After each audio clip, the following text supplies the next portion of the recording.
Gogo pata gum ta pata gum gogo pata gum ta pata gum gogo pata gum ta pata gum gogo pata gum ta. Espaço Cultural CPFL. Organizar o conhecimento. Compreender o mundo contemporâneo. Espaços abertos, livres, gratuitos. Arte, ciência, filosofia. Concepção e realização de 3 séries de programas semanais para a TV. Diálogo, reflexão. Luz, mais luz. Espaço Cultural CPFL. Uma iniciativa CPFL Energia.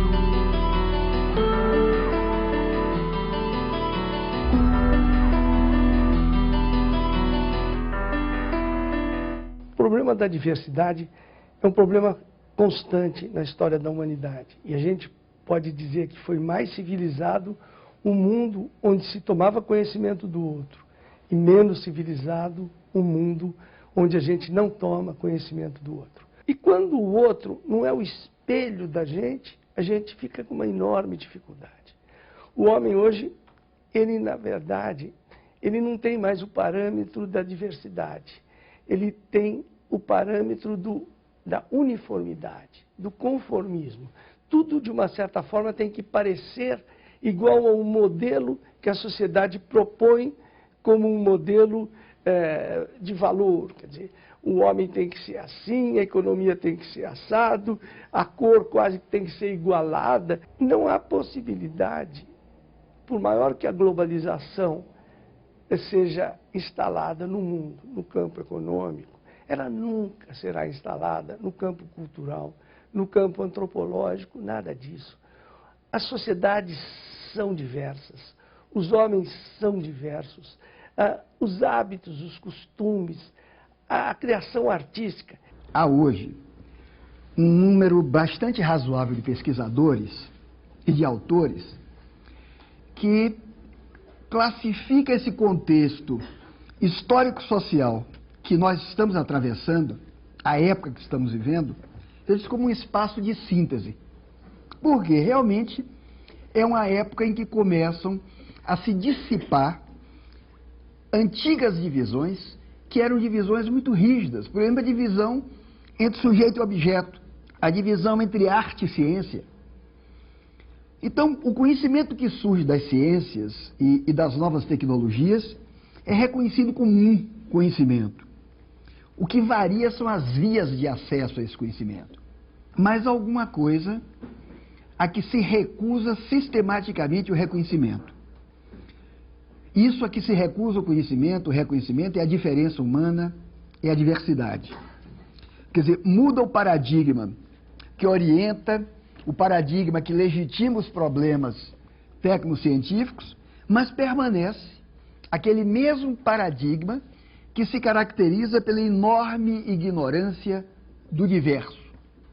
Ora, é verdade que há uma corrente contemporânea, o culturalismo, e o culturalismo se preocupa muito com o múltiplo dos costumes, o múltiplo das crenças, mas de uma maneira apenas, digamos, intelectualista. E ora com o objetivo de quê? De obter uma tolerância entre comunidades culturais ou religiosas, é um objetivo político, ora com intenções puramente turísticas, sem chegar, digamos, ao núcleo do problema, que é a verdadeira aceitação do diferente, a verdadeira aceitação do diverso. Aí está a questão do problema. Um filósofo profissional, eu cito aqui o francês Alain Badiou, um filósofo que diz coisas complicadas, às vezes obscuras, ele diz o seguinte, que as diferenças culturais, eu cito um livro dele, está traduzido aqui no Brasil, exatamente sobre a ética. É a Ética, Ensaio sobre a Consciência do Mal. Isso foi publicado pela editora Relum do Mará. Nesse livro, o Badiou diz que as diferenças culturais, o que é que são as diferenças culturais? É o outro concreto, é o sujeito distante, o sujeito exótico. Ele diz que essas diferenças culturais não têm grande interesse para o pensamento. Ele está discutindo a questão da ética. E ele vê nessas diferenças, quer dizer, as diferenças humanas, isso é textual dele, ele diz, apenas a evidente multiplicidade infinita da espécie humana, que é tão flagrante entre mim e meu primo de Lyon, quanto entre a comunidade xiita do Iraque e os gordos cowboys do Texas. Veja só, o que é que o filósofo está afirmando aí? Ele está afirmando que é óbvio que somos todos diferentes. Portanto, ele diz, a diferença é o que está aí, a diferença é o que há, a diferença é o múltiplo infinito do humano. Então ele diz, qual é o problema? Ele diz, o problema não está no outro excluído, o problema não está no outro não reconhecido, o problema está no reconhecimento do mesmo. Vejam só, eu quero que prestem muita atenção, porque de repente nós vamos ver que a grande reflexão filosófica se afasta muito da evidência comum, se afasta muito do comum, do senso comum, e nem sempre tem razão. Badiou diz, filosoficamente falando, o mesmo é aquilo que acontece, o mesmo é a verdade. Ele diz, então, o que deveria ser postulado para cada um não é a diferença cultural, mas a sua capacidade para conquistar o verdadeiro.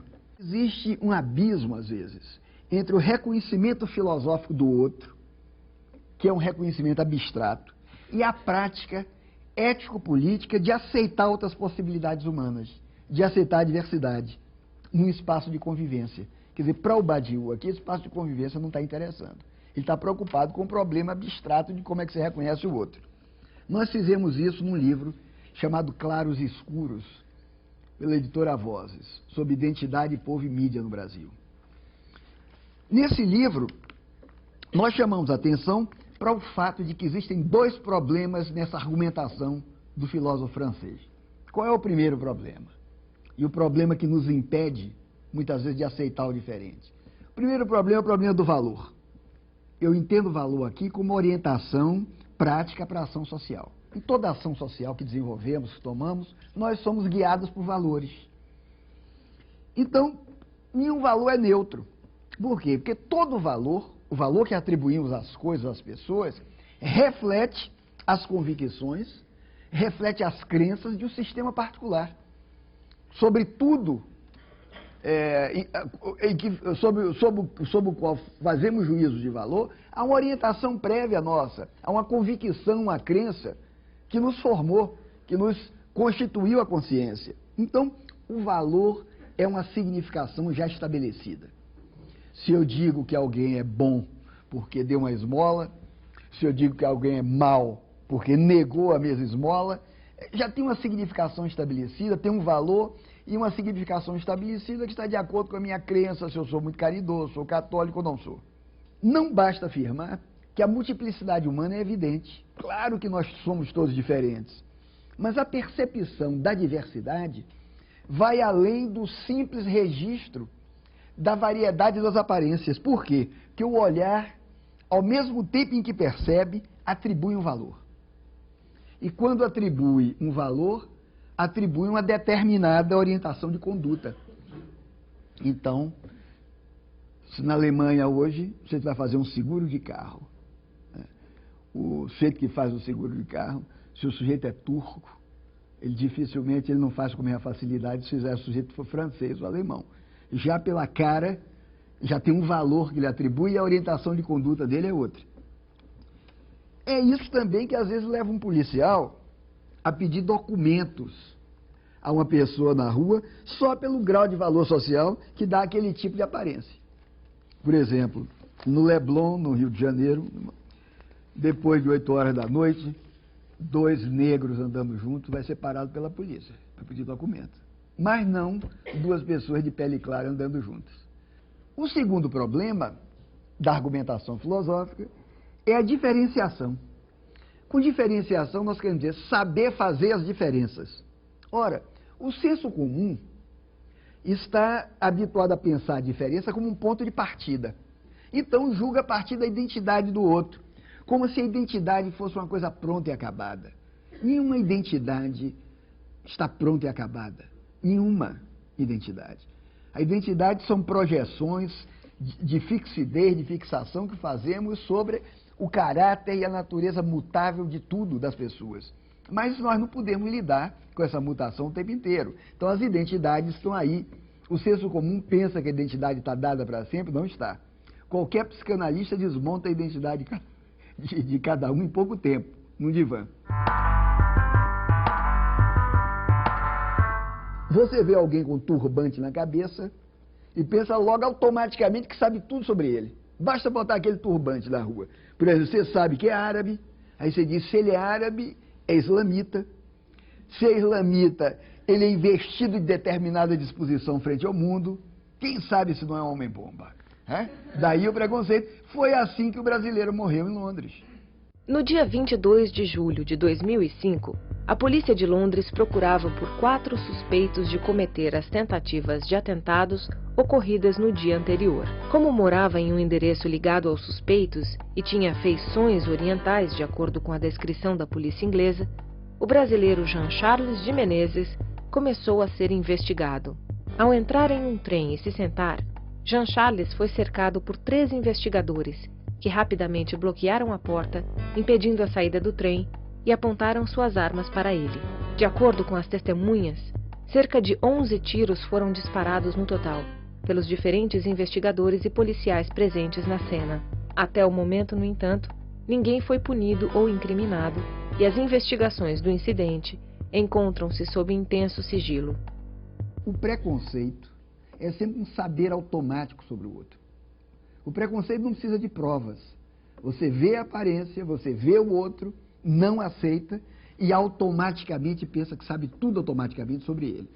Por que que discriminamos, então, o outro? Pelo fato de ignorarmos, mas não só ignorarmos intelectualmente. A sabedoria, ou saber puramente intelectual, adianta de pouco nisso. É de ignorarmos afetivamente também. De ignorarmos afetivamente, intelectualmente, que estamos excluindo o outro, que estamos excluindo o diverso, porque não temos possibilidade de lidar com a diferenciação, por não sabermos fazer diferenças. Nós aqui podemos oferecer um outro argumento para esse pensamento abstrato, um pensamento filosófico. A verdade pode ser logicamente o mesmo para todos, como diz o Badiou, mas só para o pensamento que se move dentro do círculo da tradição judaico-cristã e da qual ninguém consegue saltar logicamente. Ninguém salta desse círculo, que esse círculo foi chamado de metafísica pela filosofia. E é aí mesmo que se assenta a metafísica. A metafísica entendida como essa pretensão de ocupar pela força as regiões mais férteis. Quais são as regiões mais férteis? As regiões dos princípios, as regiões das causas. Quer dizer, quando o princípio das causas é o princípio da dominação. Não é que conhecer uma causa seja necessariamente uma relação de poder, mas toda relação de poder assenta num conhecimento de causa e assenta na pretensão de se anunciar uma verdade absoluta sobre o outro. Ora, essa pretensão de deter uma verdade absoluta é a fonte de toda a violência. Em contrapartida, na ética, na prática ético-política do relacionamento humano, quando é que acontece a verdade não violenta? A verdade não violenta acontece quando acontece o infinitamente diverso. Quando se reconhece na prática a diversidade humana como uma constante em todo empenho de realização do homem. Em todo empenho de realização do homem, no empenho de afirmar-se, de ser como humano, como homem, acontece o diverso. Então vejam só, a diversidade é a verdade do real concreto. É por isso que Kant, vocês sabem, um filósofo que permanece como seminal para o pensamento moderno, que Kant mostra que a fundamentação do pensamento moderno está na matemática, está na razão. Mas Kant nos adverte, faz uma advertência. Ele diz que uma coisa é você distinguir as coisas umas das outras. Outra é conhecer, portanto, não ignorar, a diferença das coisas. Portanto, vejam só, uma coisa é você distinguir um objeto de outro. Outra coisa é você conhecer a diferença. São duas operações diferentes. Quando é possível conhecer a diferença? Quando nós somos capazes de fazer um julgamento. E essa possibilidade, essa capacidade de fazer um julgamento é atributo exclusivo do animal humano, porque é o único animal capaz de apelar para a razão. Para Kant, antes de pronunciar julgamentos objetivos, ele diz: nós comparamos os conceitos. Se nós comparamos os conceitos, nós chegamos à identidade das coisas. E o que é a identidade? São várias representações sobre o mesmo conceito. Então, se eu digo, o conceito de mesa, a identidade de mesa. Eu dou o conceito, eu posso ter mesas de cor, de tamanho diferente, mas a identidade de mesa permanece. É um único conceito. Então, eu tenho que comparar os objetos, fazer uma comparação, para então chegar à identidade desses vários objetos, que é ser mesa. Então, para Kant, quando eu faço um julgamento universal, eu chego à diversidade das coisas, para então produzir julgamentos particulares. O que é que Kant quer dizer? Que a pluralidade e a diversidade numéricas já são indicadas pelo próprio espaço como condição dos fenômenos exteriores. Então, por mais que uma parte do espaço seja semelhante uma à outra, essa parte do espaço é sempre exterior a ela e, por isso, diferente. Um indivíduo mora em São Paulo e está habituado ao uso de técnicas modernas no cotidiano. Quer dizer, ele está informado dos acontecimentos do mundo pela televisão, é cristão, sabe ler, sabe escrever. Um outro indivíduo mora no Parque do Xingu, em Mato Grosso. E mesmo que a gente saiba que ele já tem televisão, que alguma tecnologia já chegou a ele, vamos imaginar que aquele espaço, com as circunstâncias daquele espaço, quer dizer, a floresta, a tradição tribal, a aparência física das pessoas, as crenças religiosas, criam a diferença. Portanto, a diferença entre o sujeito urbano de São Paulo e o índio no Xingu. Ora, vamos então comparar, para poder aprender alguma coisa, a maneira kantiana. Só que a comparação, a pura e simples comparação, não nos diz nada de essencial sobre um e outro. Mas é assim que o senso comum opera. O senso comum opera fazendo comparações. E quando o termo comparante, aquele que é o dono da comparação, sobrevaloriza a si mesmo, por se julgar detentor de uma verdade absoluta, olha, eu não sou índio, eu sou civilizado da cidade, logo eu tenho uma verdade absoluta sobre o índio, que eu considero inferior a mim, o termo comparado é automaticamente rebaixado e discriminado. Portanto, a moderna civilização ocidental é um termo comparante dessa natureza. Nessa pressa de comparar, nesse esforço de comparar, com base em critérios universais, ou critérios absolutos, trata as pessoas como objetos. Me parece que no mundo que se convive dessa maneira mais intensa, global e próxima, a diversidade, por ora, você tende a ter mais respeito por ela, mas, por outro lado, você também leva a lados de oposição muito fortes e desrespeito às culturas. Os países europeus estão preparados para reconhecer direitos individuais, mesmo de imigrantes, direitos individuais, mas jamais direitos coletivos. É o limite do respeito às diferenças. Não se pode reconhecer na Alemanha, na França, em lugar direitos coletivos, porque isso supostamente coloca em risco o território, coloca em risco a nação, digamos, europeia. Então, quando se reivindica o direito ao uso do véu, uma menina na escola, e se reconheceria esse direito como extensivo a todo mundo, seria o reconhecimento de direito coletivo. Então, há hoje quase que uma posição firmada por parte dos governos europeus de não dar direito coletivo a imigrantes. E esse direito coletivo passa pela religião. Como eu estava dizendo há pouco, quando eu falei, uma coisa é o discurso lógico, racional de aceitação de diferença. Outra é a aceitação concreta, afetiva da diferença. Deixar se aproximar. Porque dizer que aceita é fácil. O problema é a aproximação. O problema é o afeto. É a aproximação espacial, afetiva. Esse é que é o grande problema. Uma vez, o professor Domênico De Masi me perguntou, mas afinal, como é que esse brasileiro que vocês falam, quais são as características dele, qual é a especificidade do brasileiro? Eu falei, olha, professor, a gente não pode dizer como é que é todo brasileiro, mas em geral, o brasileiro é oral. O brasileiro gosta de se expressar pela palavra. O brasileiro também é muito corporal. O brasileiro se expressa com o corpo. Você às vezes pode não ver um brasileiro fazer um discurso, mas ele está requebrando, ele está balançando, ele tem uma ginga que vai do futebol à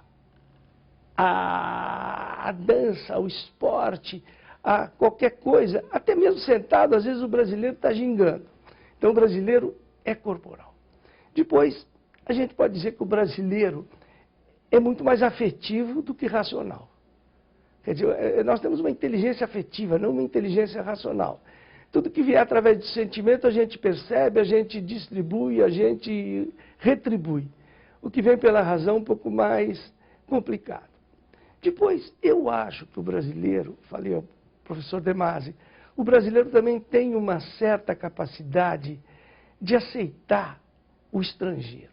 Nós somos generosos e abertos com os estrangeiros. Por que é que nós dizemos que alguém é igual ou diferente de outro? Porque nós comparamos. Só é possível realizar esse enunciado, fazer esse enunciado, fazermos uma comparação. Dizemos, fulano é diferente de mim, ou fulano é igual a mim. É porque nós comparamos. Comparamos como se fosse o caso de identificar objetos, como se fosse o caso de identificar coisas. E comparamos para exercer poder. Nós comparamos para dominar. Vejam só, na verdade, eu queria que refletissem muito sobre isso. Os homens não são iguais nem desiguais. Os homens são seres singulares. Os homens coexistem na diversidade deles. E cada uma dessas singularidades corresponde, às vezes, à dinâmica histórica de um outro, que é um coletivo diverso. Na prática, aquilo que nós experimentamos de uma cultura, principalmente na nossa cultura, é a diversidade dos repertórios da cultura, onde se mostram hábitos, onde se mostram enunciados, onde se mostram simbolizações. Há um provérbio nagô. Quando eu digo um provérbio nagô, quer dizer um provérbio dos terreiros Queto Nagô, e é um provérbio do Axé Oponfonjá, na Bahia, de onde eu sou, que diz assim em Yorubá, Ikakodogbá. Isso quer dizer, os dedos não são iguais. Os dedos da mão não são iguais. Nem desiguais. Os dedos são dedos. Eles são diferentes e cada um tem sua função, e se perder um, acaba virando Lula. Se perder um, tem problema. Tem problema. Isso significa, os dedos não são iguais nem desiguais. Eles coexistem na mão, em sua diversidade, e a mão é forte exatamente por essa diferente disposição dos dedos. Portanto, esse julgamento de igualdade e desigualdade se aplica a coisas, objetos, a animais, não radicalmente a pessoas. Porque é dessa comparação, desse poder de comparar, que vem o poder de discriminar. Ora, por que então que nós ignoramos, ou porque nós nos imunizamos socialmente contra uma determinada dimensão da diversidade? É como se nós vivêssemos, assim como nos imunizamos contra vírus pela vacina, nós nos imunizamos também contra a diversidade. Existe uma espécie de paradigma imunitário contra o diverso. Nós entramos nesse paradigma, uma espécie de vacina contra o diverso, e essa vacina é refratária à aceitação. do outro. Por que que nós ignoramos? Por que que nós nos imunizamos socialmente contra a diversidade? Vamos ver, para entender isso, um aspecto dessa dimensão diversa. Esse rito, o Quarupi, se explica a partir de uma lenda, é uma lenda Camaiurá, em torno de um herói chamado Mavut-Sinim, que pretendia trazer de volta à vida os mortos. Ele queria trazer de volta à vida os mortos, amigos e família, gente da família dele. O que é que ele fez? Ele cortou troncos, e um tronco se chama em Camaiurá Quarupi, é o tronco, é a madeira ao sol, isso é o Quarupi. Ele cortou troncos, enfeitou esses troncos e pediu ao grupo, à tribo, que cantasse para fazer reviver. Cada tronco daquele era um morto.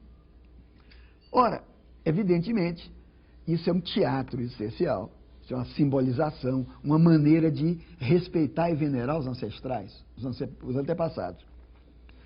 Mas a cada ano, em aldeias diferentes, esse Quarupi se repete. E como é que se faz o Quarupi? Se canta, se luta, tem aquela luta chamada Uca-Uca, que os mais fortes da tribo ganham. Se canta e se dança ritualmente ao redor desses troncos enfeitados que representam os ancestrais homenageados. Muito importante para a manutenção da cultura indígena do Quarupi, porque isso implica recitar cânticos, inúmeros cânticos, reviver a língua, os costumes, as crenças, as rezas. Pois bem, desse aspecto dos índios, a sociedade global sabe muito pouco, a menos que você tome contato com as obras especializadas dos antropólogos. Aqui no Brasil, quem faz uma pergunta sobre identidade cultural ou sobre identidade coletiva, que significa a pergunta sobre o que é que significa ser brasileiro, e ter dessa pergunta a memória estável, quem faz essa pergunta faz sempre no quadro social de dois grandes tipos de tradução intercultural que vem moldando a sociedade brasileira ao longo da sua história. O primeiro tipo pertence às classes dirigentes. As classes dirigentes brasileiras tentaram sempre traduzir, principalmente do século XIX para cá, traduzir as formas simbólicas, as instituições europeias para a realidade brasileira. O segundo tipo pertence às classes subalternas. As classes subalternas quer dizer a gente pobre. E para as classes subalternas, o símbolo ontológico quer dizer o desenvolvimento lógico do humano, o símbolo ontológico das classes pobres no Brasil é o homem negro. É esse homem cujos ancestrais africanos contribuíram majoritariamente para a acumulação primitiva do capital no Brasil. É aquilo que o Papa chamou, o João Paulo II, a vez que veio ao Brasil, se dirigiu, ele disse, a brasileiros de longa data. Eu gostei muito dessa expressão dele vir aqui, pouca gente prestou atenção. Ele diz brasileiros de longa data. Brasileiros de longa data são os índios e os negros. No caso dos negros, é fundamental a memória da contribuição africana em termos de estética, de música, de culinária, de religiosidade para as formas de vida atuantes entre as classes pobres do Brasil. As influências trazidas pelo negro para a cultura do Brasil estão presentes em todos os campos da nossa sociedade. Na religião, os negros trouxeram os cultos originários da África, que ao se misturarem com a religião cristã dos portugueses, geraram o sincretismo da Umbanda e do Candomblé. Já na culinária, uma série de ingredientes e maneiras de cozinhar foram trazidas, e alguns dos pratos mais tradicionais da culinária brasileira têm essa origem, como a feijoada, a moqueca, o vatapá e o acarajé. A própria música brasileira é baseada nesta mistura entre os ritmos trazidos pelos negros e as melodias e harmonias trazidas pelos colonizadores ibéricos. Ritmos como o samba, o axé, o baião, entre outros, têm influência negra marcante. Essa contribuição africana não foi uma contribuição aleatória, não foi uma contribuição anárquica, como se pensa. Foi um verdadeiro processo civilizatório e que comporta mesmo a categoria elite, a propósito das movimentações sociais dos africanos, dos descendentes. Muito pouco falado. O papel de elite das elites negras no processo civilizatório brasileiro. O Emanuel Araújo, que foi curador do Museu de Arte de São Paulo, do MAN de São Paulo, publicou uma vez, organizou um livro chamado A Mão Negra Brasileira, editado pela Companhia Odebrecht de Engenharia, que é uma preciosidade. Está lá claramente demonstrado que as grandes figuras da pintura, da arquitetura, da Academia Imperial Real, eram negros e mulatos. Os grandes escultores das igrejas do Rio de Janeiro, da Bahia, de Minas Gerais, eram negros e mulatos. Os grandes músicos do Império eram negros. Os políticos do Império eram negros e mulatos, com raras exceções. É verdade que alguns se retocavam. Não parecia, por exemplo, o Rui Barbosa, baiano, que era um mulato escuro, retoca os retratos até hoje para esconder que o Rui Barbosa era crioulo. Então, essas coisas existem. Mas como é que começa, digamos, a espécie de decadência social do negro e que isso não se inscreve, não é reconhecido nos livros escolares? É com a abolição. Com a abolição, porque era preciso botar ele no lugar dele, né? No outro lugar, já que acabou o chicote legal. Houve elites negras, inclusive, nas religiões populares, na religiosidade popular. Porque as comunidades de crença matriciais, eu chamo de comunidades litúrgicas, que deram origem à profusão, que deram origem à popularização dos cultos afro-brasileiros, foram resultados de uma aglutinação de elite. Uma aglutinação de elite caracterizada pela participação de altos dignitários, de sacerdotes do milenar culto aos orixás, um culto anterior ao cristianismo, trazidos ao Brasil na condição de escravos, em consequência das guerras entre etnias e das incursões guerreiras dos escravagistas no continente africano. Quer dizer, eles escravizados por negros mesmo, na África, e depois vendidos a portugueses, principalmente, ou a outros. A cidade-estado de Queto, por exemplo, na África, que tem muita influência hoje na cultura da Bahia, foi conquistada e foi arrasada pelo rei Guezo, que era um rei africano mesmo, que fazia escravos, que vendeu levas de cativos aos portugueses. Mas a gente de Queto, também chamado Nagô, chega ao Brasil sem moral de escravo. Chega como um cativo dotado de linguagem, da linguagem muçulmana da jihad, que não se traduz apenas como guerra, se traduz como esforço.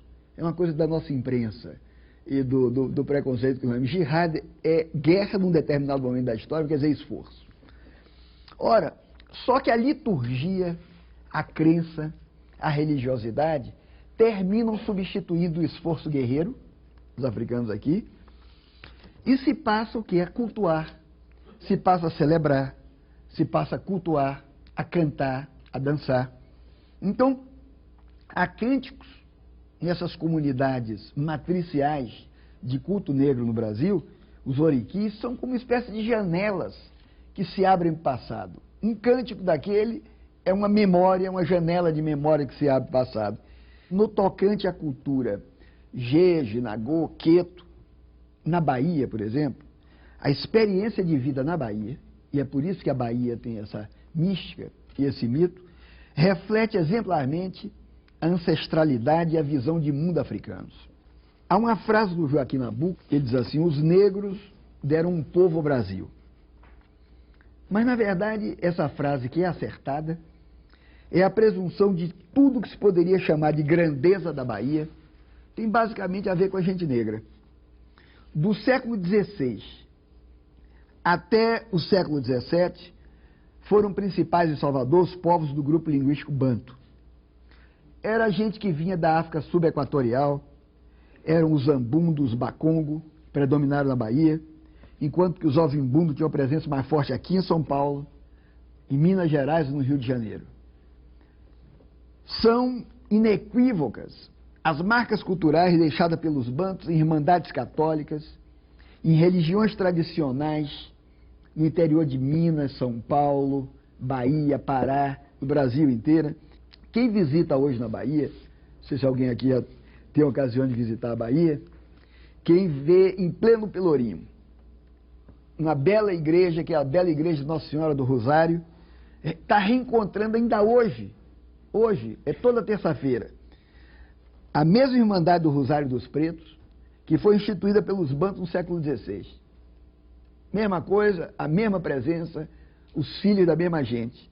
A partir da segunda metade do século XVIII, quando o tráfico de escravos privilegiou a África superequatorial, quando privilegiou a Costa da Mina, a Baía do Benim e outros, predominaram entre a massa escrava os contingentes humanos que vieram de regiões hoje correspondentes à parte da Nigéria e do Benim. Benim é o ex da Omé.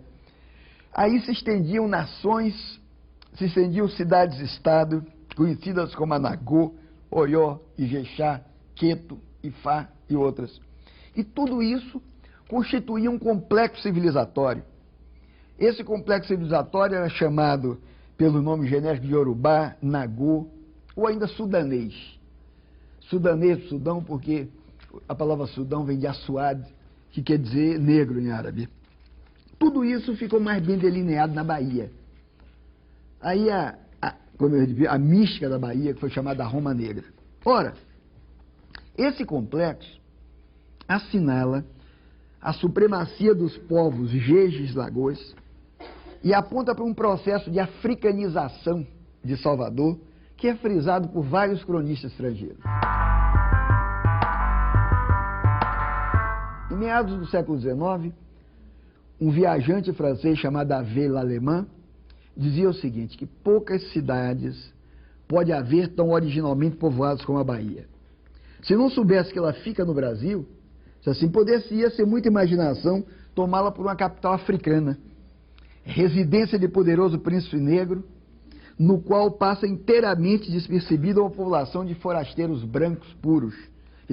Tudo parece negro na Bahia. Negros nas praias, negros nas cidades, negro na parte baixa, negro nos bairros altos. Tudo que corre, grita, trabalha, tudo que transporta e carrega é negro. O que eu estou querendo dizer é o seguinte, é que reconhecer essa dimensão da diversidade é reconhecer que o negro carregou o Brasil nas costas. Essa composição humana fez com que em torno da família de santo, que em torno das comunidades litúrgicas de origem africana, popularmente conhecida como candomblés, se criasse um modelo social de organização popular, de organização social da gente negra, capaz de se irradiar para outros territórios. Pois bem, tudo isso vem de onde? Isso vem de um pacto. Vem de um pacto simbólico, de uma rede de palavras, de uma rede de alianças que legitimam um consenso entre as diversas etnias de origem africana e um consenso também de africanos com brancos. Tudo isso se estabeleceu, historicamente, na conjuntura de formação da sociedade nacional, sociedade brasileira. Portanto, é isso que faz do Brasil um país radicalmente heterogêneo. Essa natureza e esse caráter único de uma diversidade cultural viva, atuante, não folclórica, mas viva, atuante, constitutiva, efetivamente, da nação brasileira. E nada disso pode ser entendido como mero culturalismo, pode ser entendido por mero diletantismo, por quê? Porque esse pacto simbólico que esteve por trás da formação da nação brasileira decorre de um agir político grupal. E não é política partidária, é uma política que está na mobilização dos recursos para a consolidação das alianças internas do grupo e nas táticas de aproximação das classes subalternas com a sociedade global hegemônica. O que é que se transmite, portanto, no caso da comunidade litúrgica negra? É um pacto simbólico em torno da arquê. Arquê significa um consenso quanto a poderes míticos, quanto a representações que se projetam na linguagem e nos modos afetivos de articulação das experiências. Esses modos afetivos são a fé, são as crenças, são a alegria. Nós somos, apesar da miséria, apesar das dificuldades, somos um povo radicalmente alegre. Se é possível falar de uma filosofia autenticamente, originalmente brasileira, temos que começar com a alegria. A memória da arquê consiste em um repertório cultural de invocações, de saudações, de cantigas, de danças, de comidas, de lendas, de parábolas, de símbolos cosmológicos, que se transmite inicialmente no quadro litúrgico do terreiro, mas que se irradia para a sociedade global. É essa lição dos terreiros que a sociedade global recebe continuamente no nível das classes subalternas. Ora, de tudo isso, parte a enunciação de cunho político, de cunho plural, que deveria repercutir na consciência atenta ao que você pode experimentar de diverso nessa modernidade tardia que nós estamos vivendo. A questão é a seguinte, é que alguém poderia perguntar, mas por que isso deveria repercutir na minha consciência? Nessa diversidade reside aquilo que alguns pensadores chamam de uma economia invisível. A economia invisível é aquela economia que não se formaliza. Mas sem essa economia invisível, os sistemas econômicos não poderiam existir. O que é essa economia? É a economia que abrange todas as relações, todas as realizações não computáveis e não remuneráveis. E a motivação dessas realizações é a alegria espontânea, na colaboração livre, no convívio, na doação livre, como, digamos, o trabalho doméstico. A economia clássica não computa o trabalho doméstico, não computa o trabalho das mulheres. E o trabalho das mulheres é economicamente computável. Eu falo o trabalho não remunerado, eu falo trabalho doméstico, trabalho em casa. Não se computa o trabalho cooperativo de amigos, de vizinhos. As favelas no Rio de Janeiro existem por ativos inicialmente doados, de doação. Existe uma economia de ativos doados. Então, é dessa economia invisível que resulta a capacidade de sentir, a capacidade de amar, a capacidade de se unir, de viver em paz com o próprio corpo, viver em paz com a natureza e com o próximo. É essa diversidade, essa economia invisível reside na diversidade, na dança, na alegria. Vem daí esse espírito cooperativo. Quando isso acaba, quando isso desaparece, aparece a violência. Comparece a violência. A violência dos assaltos, a violência visível, dos roubos, dos ataques, das agressões cruéis, vem dessa diversidade que se esvai, que não se aceita, que não se vê. Dessa diversidade, que se apresenta como uma outra comunidade de vida, como uma outra comunidade de linguagem, partem outros jogos de linguagem, partem outras regras de enunciação das proposições que são necessárias a um novo consenso social, sob, digamos, o influxo da globalização cultural. O reconhecimento da diversidade é, na prática, um pedido de palavra anônimo contra a violência frente ao outro. É como se dessas comunidades, muitas vezes sem dinheiro, sem grande renda própria, sem oportunidades educacionais e de emprego, só os saberes práticos e vividos, os modos de cantar, de dançar, de falar, tudo isso coletivamente pede a palavra, agora na globalização, pede a palavra para que se reconheça a sua voz. Quer dizer, o reconhecimento da diversidade frente ao outro é não violento. Então, por que não violento? Porque o respeito à liberdade do outro, que é o maior respeito que se pode ter pelo outro, passa pelo reconhecimento da liberdade que tem o outro de se interrogar singular e diversamente sobre o seu próprio destino. É esse o respeito fundamental que se pode ter pelo outro. E esse respeito não é apenas intelectual, mas é principalmente sensível. Portanto, o maior respeito que se pode ter por si mesmo e pelo indivíduo é respeitar você mesmo e respeitar o outro, de interrogar sobre o que é a sua vida, o que é o seu destino. Só que essa interrogação sobre a vida e o seu destino, às vezes, é feita coletivamente. É feita em grupos cujos costumes, por não sabermos deles, achamos que são atrasados, achamos que são supersticiosos, achamos que são ignorantes, que não atravessam, passam pela letra. Então não respeitamos, não estamos respeitando a liberdade de se interrogar sobre si mesmo. E ora, a comunicação, no fundo, a comunicação com o outro, é uma dolorosa interrogação recíproca sobre si mesmo e sobre o outro. Só quando nós nos interrogamos fundamente e dolorosamente sobre o que somos e o que é o outro, nós nos comunicamos, nós convivemos, e é nessa convivência que a diversidade emerge, que a diversidade aflora. O destino das cidades, o destino do homem hoje sobre a globalização, está implicado no reconhecimento dessa diversidade.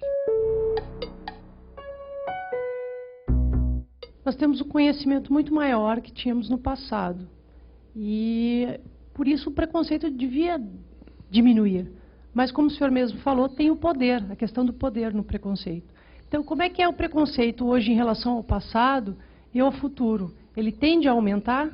Nós aprendemos o que afetivamente aceitamos, não é o que logicamente resolvemos.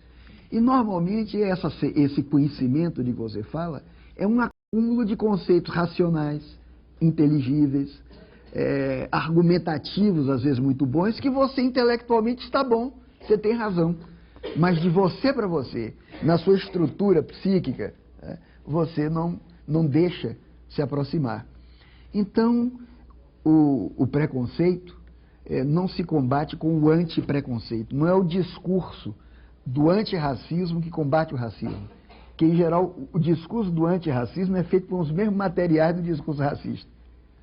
A diferença é pequena. O que efetivamente nos desloca do preconceito é o afeto. É a sensibilidade, é o sensível. A diferença não é para ser compreendida, não é para ser entendida, ela é para ser sentida. As relações pessoais têm duas chances de aproximação, inclusive as diversidades culturais. Uma é de natureza intelectual. O cara que é ignorante da diversidade, no fundo ele é ignorante da própria cultura. Ele é um fulano que lê pouco, ele é um fulano que olha pouco para o mundo, é um fulano que não conhece história, que não conhece geografia, que não conhece nada, e pensa que o mundo pode ser a imagem e semelhança dos seus preconceitos. O mundo não é a imagem e semelhança dos nossos preconceitos, nem das nossas preferências. O mundo é o que ele é. E através da cultura a gente pode aproximar a compreensão dessa diversidade do mundo. Agora, o que pode unir isso? Um, o conhecimento. E o outro, tem razão o professor Munir, afetividade. Você só se aproxima da coisa diferente por uma aproximação afetiva. Você tem que reconhecer, apreciar, admirar, desejar o valor da outra coisa para poder consumi-la e para poder apropriá-la no seu próprio coração.